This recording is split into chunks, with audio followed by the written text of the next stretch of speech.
Alright, what's up, Dragon Brood? Today, we're gonna try that old Boros Tokens aggro thing, but with a couple of new cards that I think really could help push it over the top. Alright, so the whole goal of this deck is going to be to make as many things as you can as cheap as you can, and then hopefully give them some type of bonus so they can overrun your opponent. But that starts with one of the new cards, Sanguine Evangelist. Now, it does cost 3, where a lot of stuff in this deck costs 1 and 2, but I think it's okay because it's producing 2 bodies, and then if nothing else, whenever you get to attack with it, it also pumps all those creatures that are mostly kind of sitting around and not doing much, waiting for the cavalry to arrive. But that led me to considering another new card, and that's actually Guardian of the Great Door. This is a card that I've kind of just overlooked because I thought, well, there's not a lot of decks that could support this. However, in a deck that's full of a bunch of things making additional tokens and treasure and everything else, well, there's a chance that this actually could be viable, and it's a thing that flies over the top to apply some damage where the rest of the stuff may not. And then the final of the new cards we're going to be playing is Warden of the Inner Sky, because again, if we have a bunch of things sitting around, we might as well tap them and get some extra ability out of it, even if it's just scrying to look for our best card. Other things we're going to be playing, though, are Yoshin Frontliner, because it just pumps things and we can play it back out of the graveyard. Voldaren Epicure, because again, we want to be making multiple permanents here. And we're going to try out some stuff like Resolute Reinforcement, because it makes 2 bodies, right? This all kind of follows a trend. Same thing with Charming Scoundrel. We could actually make a treasure that we could use for multiple things. And because we're going to have all this stuff, Regal Bunnycorn, obviously bringing up the rear here, being able to just be a really big creature with all these permanents on the battlefield. Now, a fun card you can play here is Gleeful Demolition, because it actually allows you to turn some of these extra artifacts we're making into extra bodies, which work with several of our new cards. That works out great. And of course, our cards we're really going to be aiming for is Imidane's Recruiter, which after a sweeper can make 2 bodies, which is kind of nice, but generally you just want to play it, give everything +1, and then they all haste in to attack. And to find extra cards, we could be playing Knight Errant of Eos, because we can tap a bunch of things, search top of library, keep our hand loaded, and try to finish the game. So yeah, not a surprise here. These will be all the things we're looking to play, and we'll see if it all works out with these new cards. But if you want, the deck list will be at the end of the video, or you can go down in the description, look for the blue arrows, and take you to our Moxfield link, and you can get this deck and a pile of other sweet stuff you can play in Standard. Now though, check out this word from our sponsor, then we'll get into some games. CoolStuffInc.com is a proud sponsor of this channel, and you can show your support while getting 5% off your entire order by using promo code DRAGON at checkout. Need singles for constructed or kitchen table play? Looking to pick up sealed product or the latest in Magic accessories? We've got you covered. CoolStuffInc.com is the place for all your Magic the Gathering needs. And support this channel by using promo code DRAGON at checkout. CoolStuffInc.com. Cool stuff in stock. We get to go first. Alright, let's keep it. I think we're going to go with this, mostly because we could play Bivouac tapped next turn if we want to play the Frontliner and then unlock this stuff the following turn.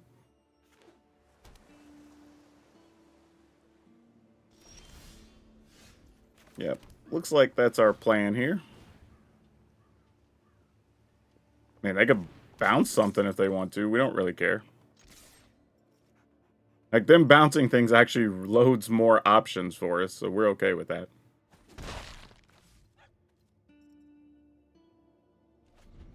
This might just be mono blue.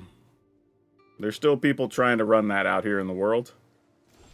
I think I've said it before. I would not recommend it, but hey, some people get down like that. This is an interesting set of options. I think we just attack here, get in what we can.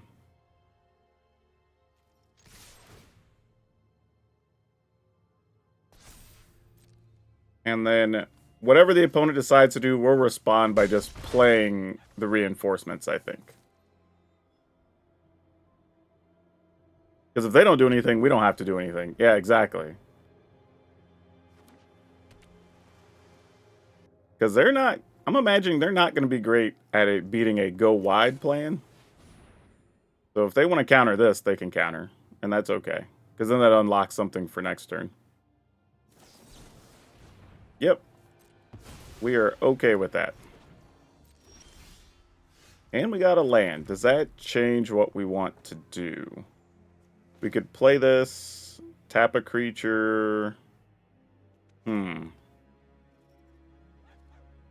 Maybe? If I play the Charm Scoundrel first, yeah, let's do this.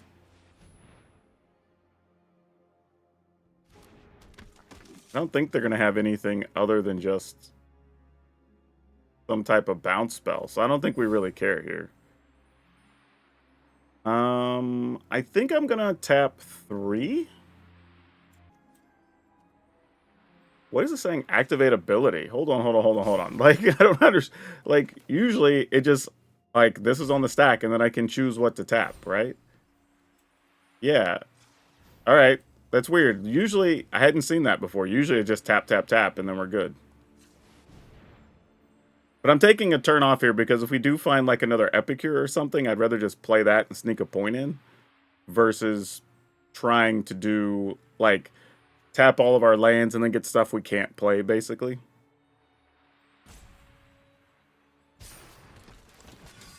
Yeah, opponent's probably just going to bounce it, but then, you know, we get some value, so we don't mind. So we did get an Epicure, and we got a Resolute Reinforcements, which we do want because we can play at instant speed, which the blue decks don't like when you're flashing stuff in. All right. Now they'll probably bounce the Knight Errant. Nope, they didn't. Interesting. All right, you got you's a haughty gin, friend.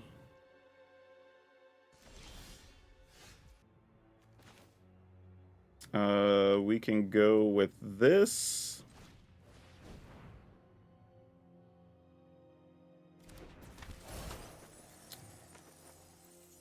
Generating. Do we generate a treasure? Hold on. I'm assuming they're going to bounce the Knight Errant. And then we could flash this in. Well, that's 2 more creatures. So 1, 2, 3, 4. So we would need the treasure. All right. Assuming I don't attack with at least one of these things. With the assumption they will bounce something.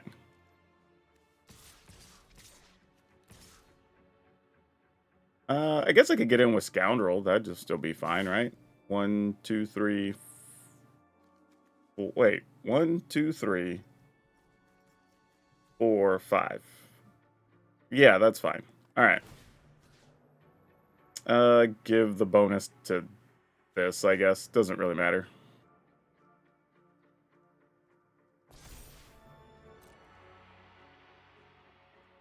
I mean, they know we have the reinforcements, so they may not be interested in doing anything here. Who knows?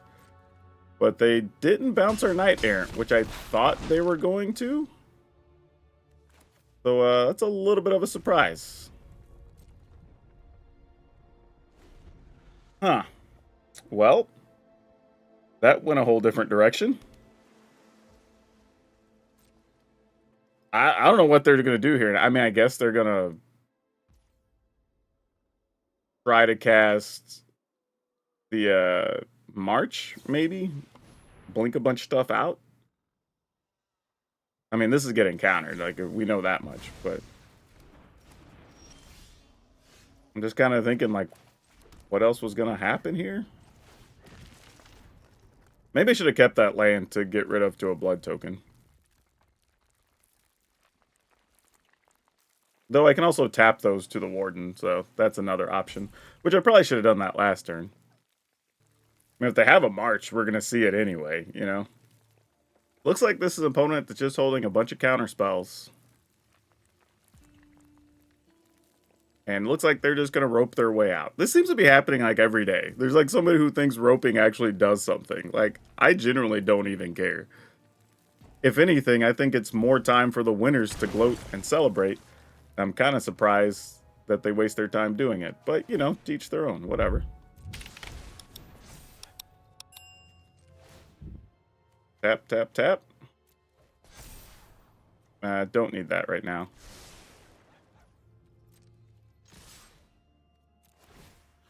Put one counter there. Put a counter on this thing.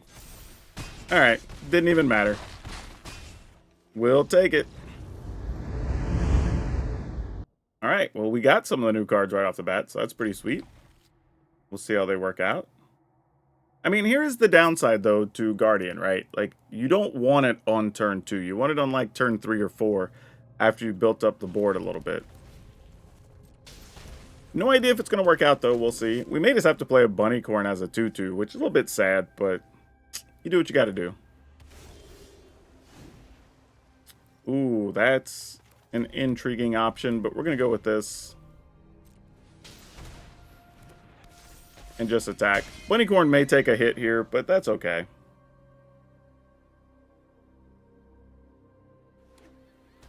Oh, it is not taking it here. Oh, no! This was like the worst case scenario for this deck. Oh, that hurts. We might even get our board swept. I don't know. This might just be the Esper Aggro pile, so this may not be that bad. Alright. Finally got their removal up to be able to kill that. Which doesn't terribly surprise us. Gotta make a treasure here. The question now just becomes, do I want to turn that treasure into 1/1s and hope they don't have a sweeper? And I think I'm going to take that gamble. Because this is a sorcery, unfortunately. And then I'm just going to attack. Actually, I should have tapped those goblins.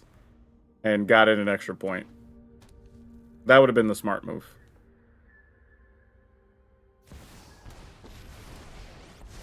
Can we kill the opponent here? Just play this with haste. Yeah, that's going to be ball game. I think 2, 4, 6, 8, 10. Yeah. Alright, well, not how I thought that was going to go down, but sometimes it's that easy.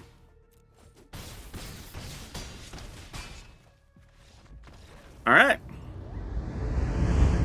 Alright, this is a solid looking hand we can do a lot with here. So we're going to keep it. Even drawing one land sort of changes the look of this hand quite a bit. Let's go ahead and just play this Epicure first. Mostly because it does give us a lot of options, whether we want to play Warden and Frontliner and pump the Warden. Do we want to play Bunnycorn, just have a big body out there? A few different ways this could go. Kellen, that's not something we see that often. And the red Kellen, normally, okay, this will be something. Let's see how this goes. They're playing something with equipment and or auras. I think it might be play Frontliner, play Warden, pump Warden. Try to scry into a land, I think. Alright, they got the Dire Flail, which is +2 to something. What's the backside of that? +3, +0. Okay. Well, we didn't find a land, but we found a thing that makes 2 tokens, or 2 permanents. So that's something worth noting.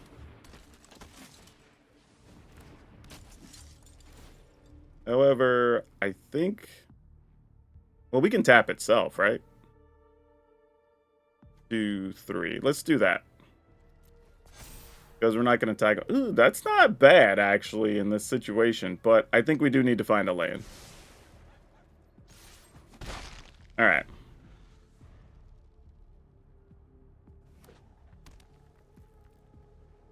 So this is weird. So they're playing lots of blue-white lands, but obviously the first things we've seen from them were red cards. It gets protection from green and from red, so we have to keep that in mind. We did find another land, which I actually appreciate that here.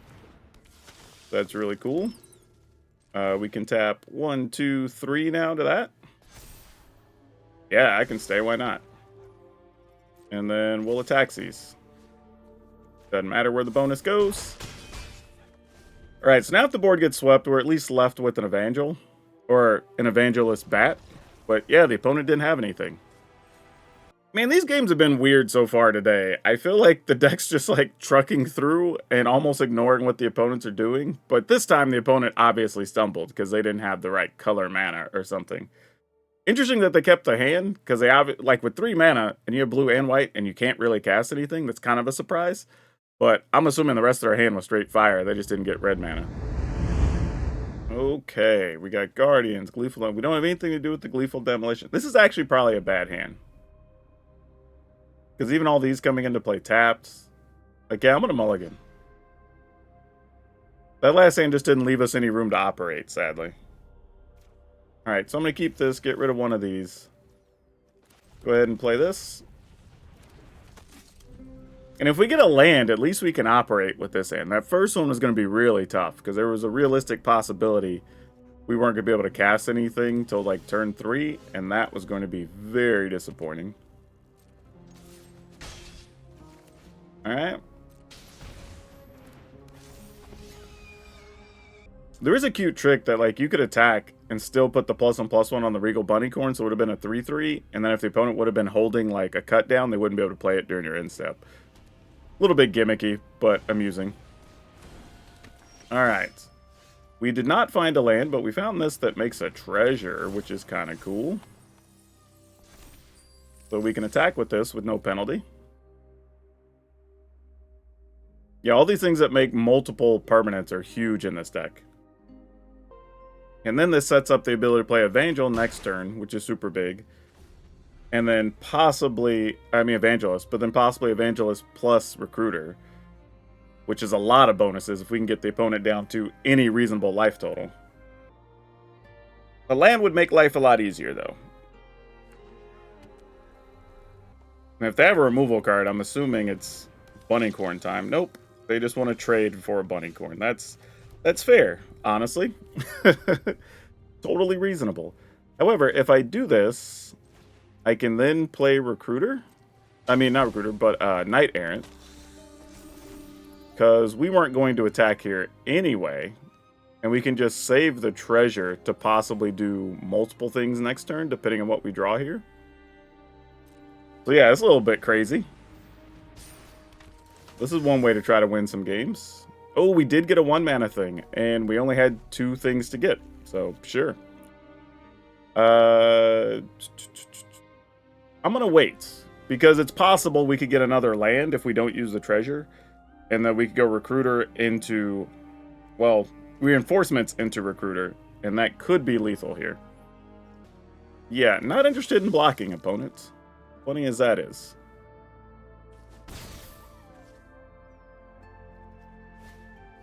Alright, Glissa, so they've got 3 blockers. Trying to think if there's anything fancy we can do, but we play this. This gets us an additional +1. Assume 1, 2, 3 get blocked. So then we have 1, 2, 3, 4, 5, 6, 7, 8, 9, 10, 11, 12. Plus Recruiter, plus the +1. Yeah, we got this. We got this.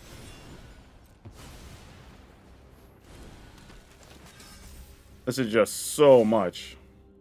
Yep, all the triggers. We'll put it on a bat and a 2/1. I mean, it doesn't really matter, honestly, at this point.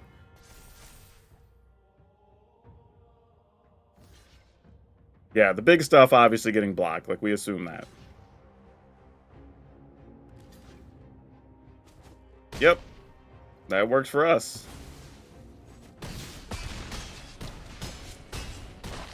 Man, just cakewalking.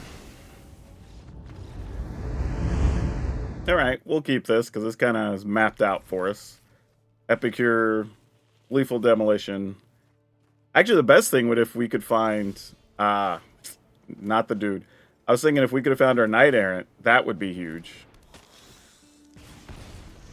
Because then we'd have 4 things plus a land. Knight Errant into something would be spectacular. Come on, let's draw the Knight Errant off the top. That'd be an amazing turn, too. Even if it dies, it's like, great. We just reload our hand and get to keep trucking. Alright. They're leaving mana up and not playing any legends. We did find a 3rd land, though. That's not nothing. Let's go ahead and attack here.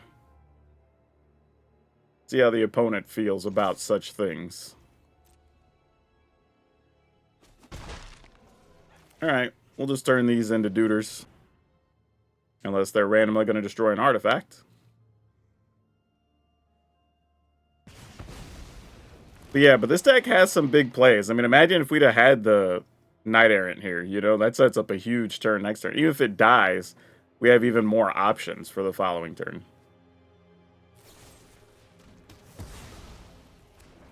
That feels good. We got a point out of that we didn't even deserve to get.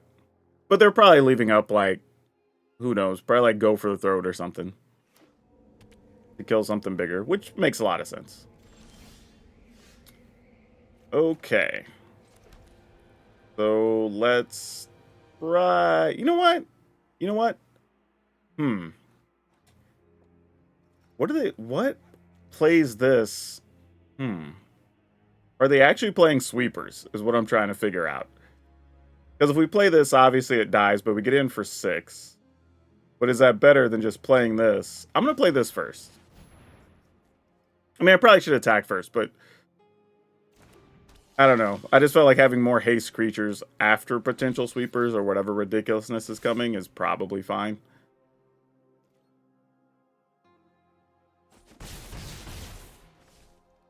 Alright.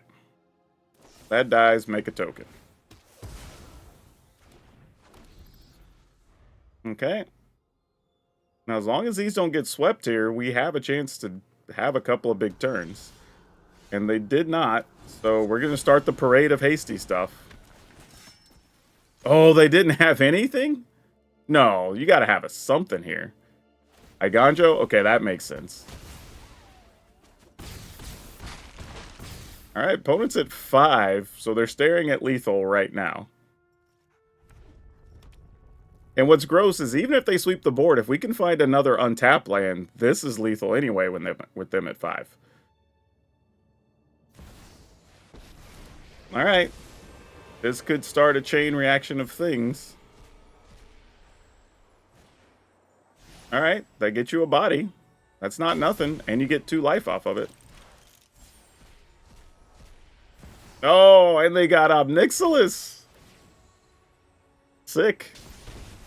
And they're back to 9, so hey, credit to the opponent for sticking in this one.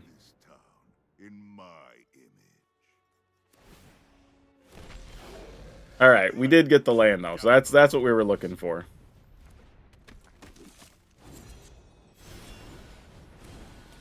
They have 2 blockers, block, take 2, 4, 6, 8, 10. Yep, sounds good.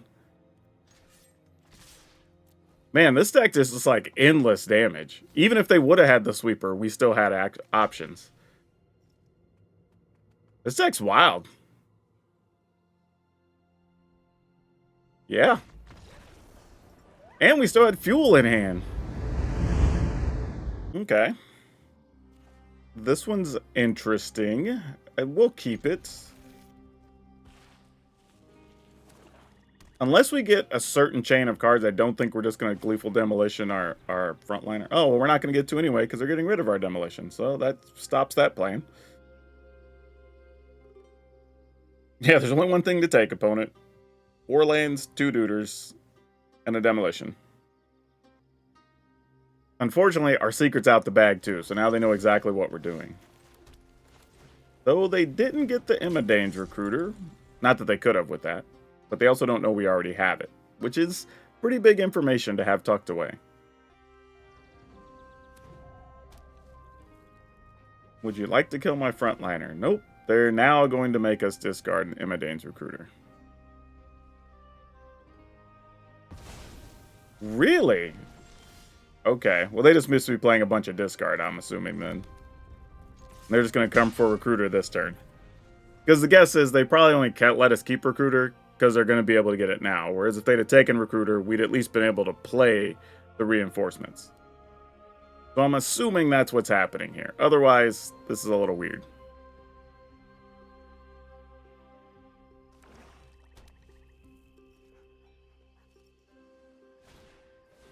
Alright, Underdog. Alright, I guess the assumption is they're okay with Underdog just being able to block this, which makes sense. I'm going to go ahead and do this. And then just pass. If they come after Recruiter, that's fine. I'm probably... Well, I was about to say I was just going to discard the Iganjo, but there's a chance we may need that to kill a Shieldred.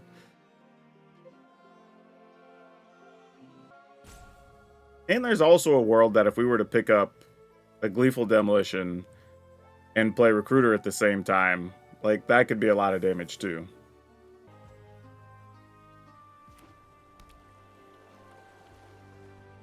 Okay.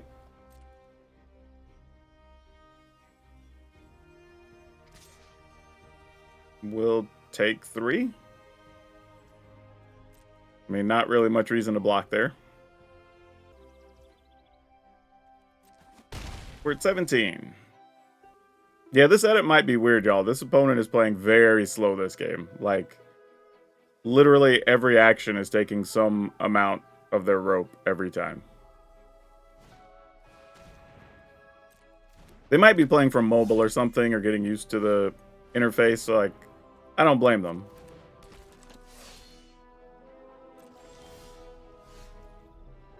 Could I not? Oh, I must have skipped past the option where I could do that. That sucked. Alright. Well, I guess I just play this. And assume this is going to die. Scoundrel. Okay, sure. Just debating what I can do with this. Probably not enough. I'm gonna assume that last card's some type of kill spell, but they also drew another one, so either one of those could kill something here. We're gonna go all the way down to 8 if they attack with everything. Virus Beetle. That does cause a little bit of a problem, but sure. I wanted those tokens, but is what it is. Take the damage this time. Alright, at least we can work with where we're at the moment. Do this. Get treasure. Tap treasure. Do I want to try to go for it here? I mean, obviously we can't just go for it, but... Alright, let's tap that. This and this. Oh. Well, that's something. Hold, please. I may just play this now. Wasn't planning on it, but that opens up some things. Unfortunately, this still doesn't have vigilance yet. So we'll just pass. Still won't be able to kill the opponent, but this at least gives us some better blocking options. Shieldred is highly unfortunate here. But we're going to block, block, block. I think like that. Go to 5, then go to 3. And unfortunately, I think this time's not going to be enough to get us out of trouble. The most we're going to be able to do. And unfortunately, we just never really got off the ground here. That's about all we can do. It looks good on paper, but that's not going to do anything. They could block a 4 and they take 3, 6, 9, 10, 11, 12, 13. Almost there. If we'd had a Gleeful Demolition somewhere along the way, we could have done it. Alright, we're dead. I don't know why the opponent's taking so long to block. We get to go first? Sure. Let's rock with this. We might actually get to use the Guardian of the Great Door for the first time. Alright, let's see what we can do with this. Looks like we're just going to attack for 1.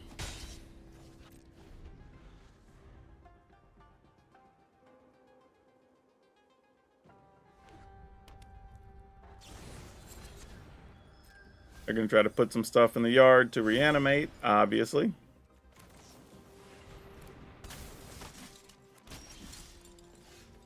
Ooh, Gleeful Demolition. Are you the card we want here? Alright, so we can attack.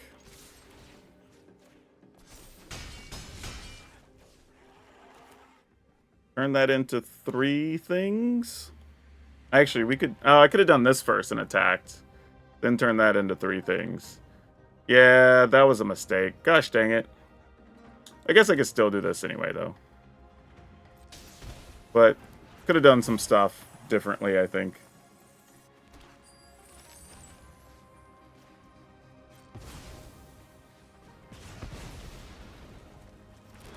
I could have set up the turn where I could have played the Knight Errant, been 1 point less on the opponent, and then possibly try to kill them this turn off of the top deck. But now that's not really possible. Yeah, definitely a mistake. I mean, they're going to mill themselves here.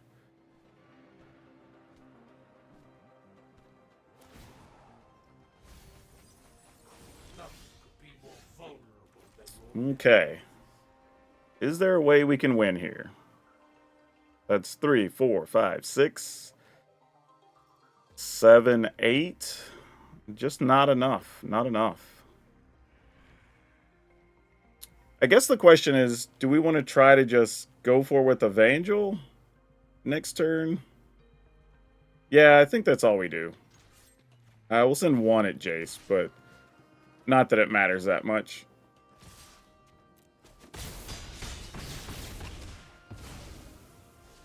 Play this duder.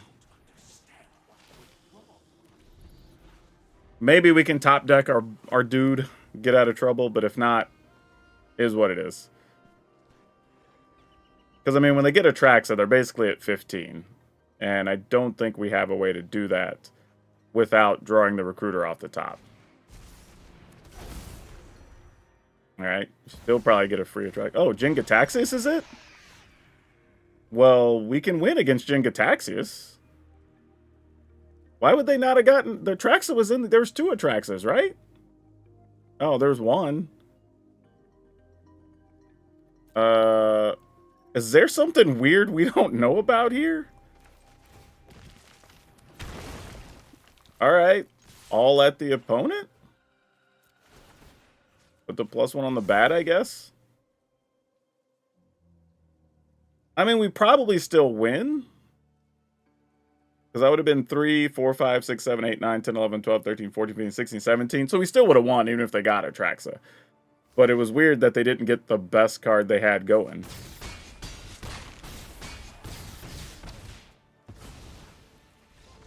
Yeah, I'm going to say something here. Because I've been messing around with this type of deck. And it hasn't quite worked out for me. And I tried a few different builds because I keep seeing some different ones on the ladder.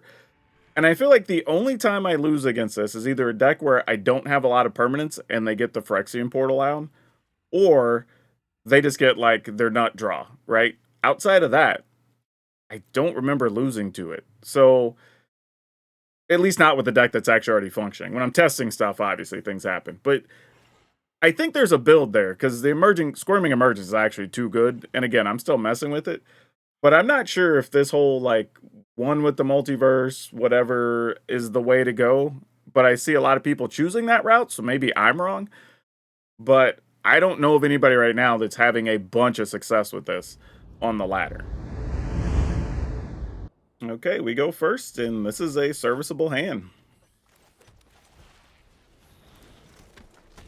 Good news, bad news. If Bunnycorn dies, it's sad. If it lives, it's super good. So, you know. Well, against creature deck, it's probably going to live. Alright, pass the turn. Unless they ossification here, but they didn't. Oh boy, what are they going to pick? Because back-to-back Evangelist is kind of bad for them, but... Yeah, I was going to say, but the Recruiter is just insta damage.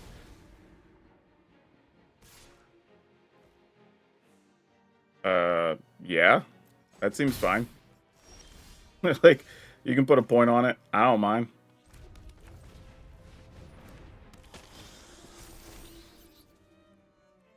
I think I'm just attacking here. Like, I'm willing to make that exchange.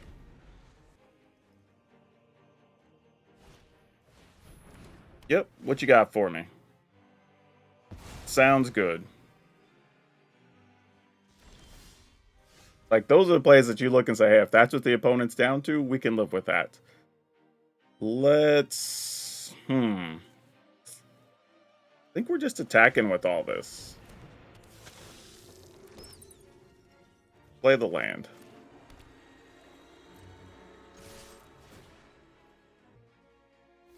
Yeah, that's a trade we're willing to make. Like, I'm okay with that. I could have done something where, like, I tap all the things and then attack with it, but... Actually, I wouldn't have been able to, honestly. I'd have been short a creature. Yep. You got a Kellen.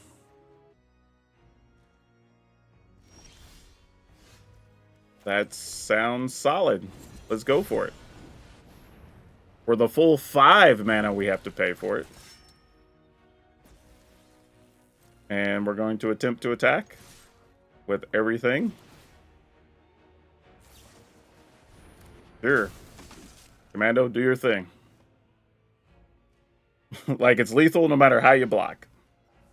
I think they're just now realizing that. And we still have a spare creature left over.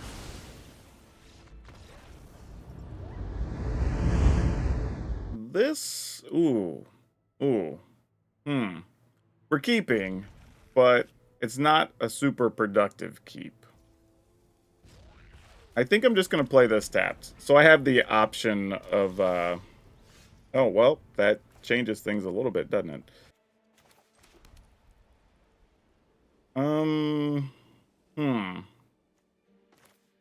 Let's go ahead and play both of these. We'll just make sure we get some things down right now. Briefcase. Usually, when you see the briefcase, it means we're up against some type of domain type deck, but I don't know that that's necessarily true here. But here's what we're going to do. We're going to turn these into some things. And then I'm going to use 3 of these things.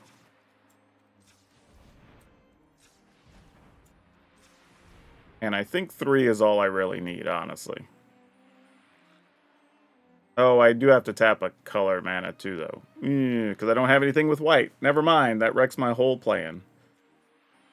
Ah, well. Gotta do it.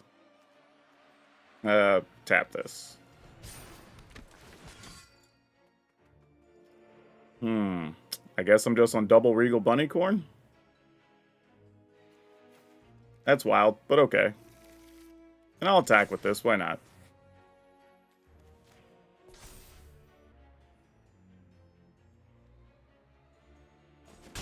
Okay, they didn't block, which makes me wonder if they have a bargain thing going on here. Yeah, I messed that turn up really badly, y'all.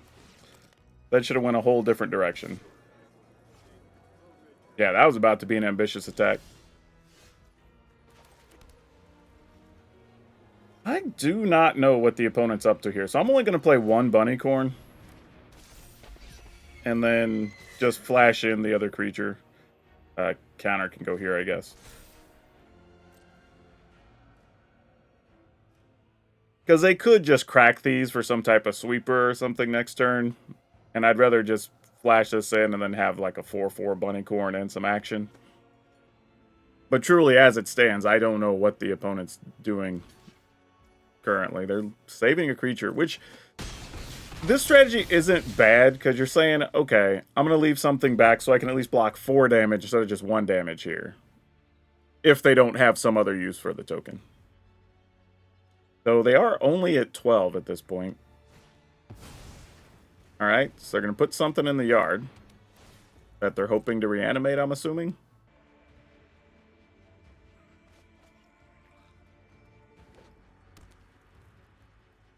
Alright, well, you're there if you got it. They might be trying to Squirming Emergence, though. But while it wasn't a domain deck, it definitely wasn't a Traxa deck. That'll gain them 3 life, which we don't like. Very sad for us. But now I'm kind of going to get punished for not having that other Bunnycorn unless I find our recruiters or something here. Because currently we're only getting through for 9. If I'd have had the other Bunnycorn, we definitely would have got through for lethal. So while I played it too safe, it could come back to bite us in the butt. That is not going to get us there, unfortunately. So we just attack. Obviously, everything in.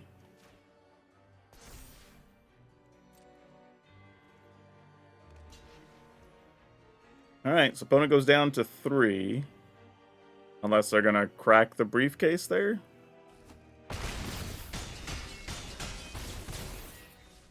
Now I'm just thinking about if they actually get Atraxa out, they're at 10, they block that, they take 2, 3, 4, 5, 6, 7, 8, 9, 10, 11, 12, 13. All right. Now, even if they get Atraxa, I think we're okay.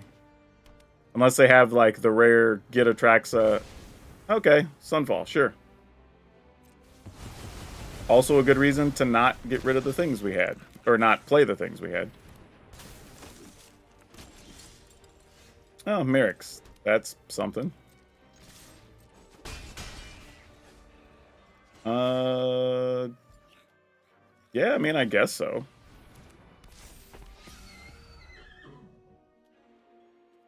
I mean, I guess maybe not, because if they just have another Sunfall here, we'd have been better off just making a 1/1, right?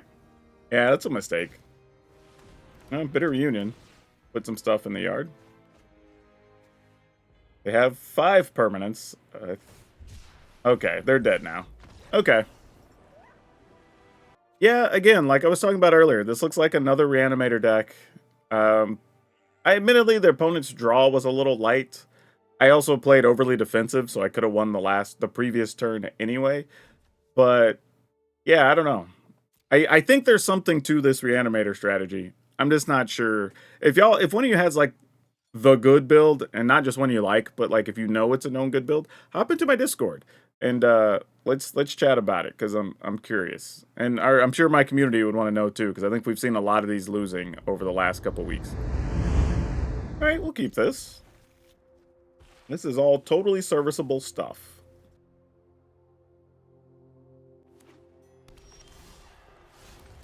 All right, we'll lay that out.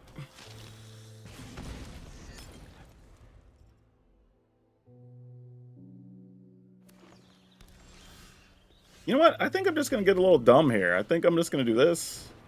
We're going to get a treasure. I'm going to play the recruiter. I mean the frontliner. I'm looking at the recruiter. And just see how much damage can we just get in here over a couple of turns. And if they have a sweeper, then these go to the yard. That's fine. I'm probably actually just going to play it. Evangelist next turn. Courier. Sure. So we know shenanigans are coming next turn, right? But we're signing up for those shenanigans.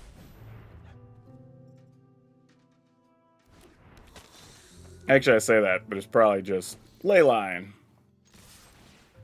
Because, you know, it's always Leyline. Leyline or Sunfall. Alright. How bad is it?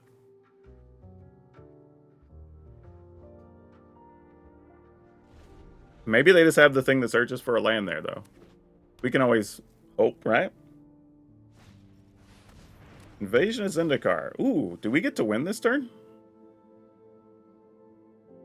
Everything's going to be +2. 2, 4, 6, 8, 9, 10, 11, 12. Oh, we're going to be 1 short. Oh, no, we get a +1 from the frontliner. Never mind.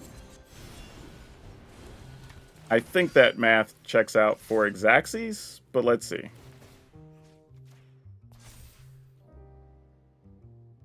Four, 7, 10, 13, 16. Oh no, we went over more than that. Oh, weird.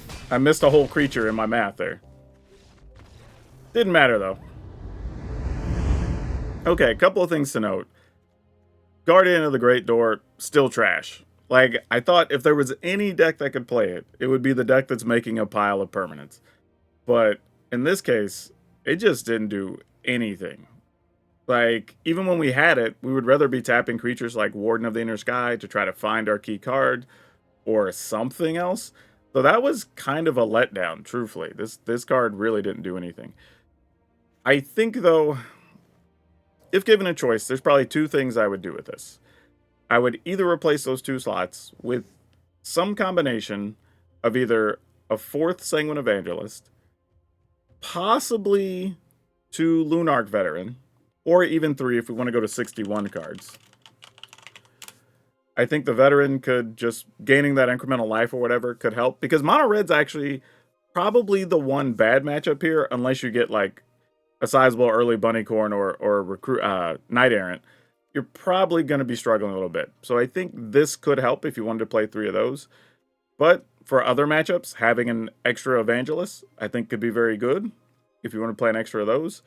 Or another card I was considering, because it fits what we're doing, is you could play Inti. And Inti would allow something like your bunnycorns or your knight errant of Eos to trample, which would be pretty good.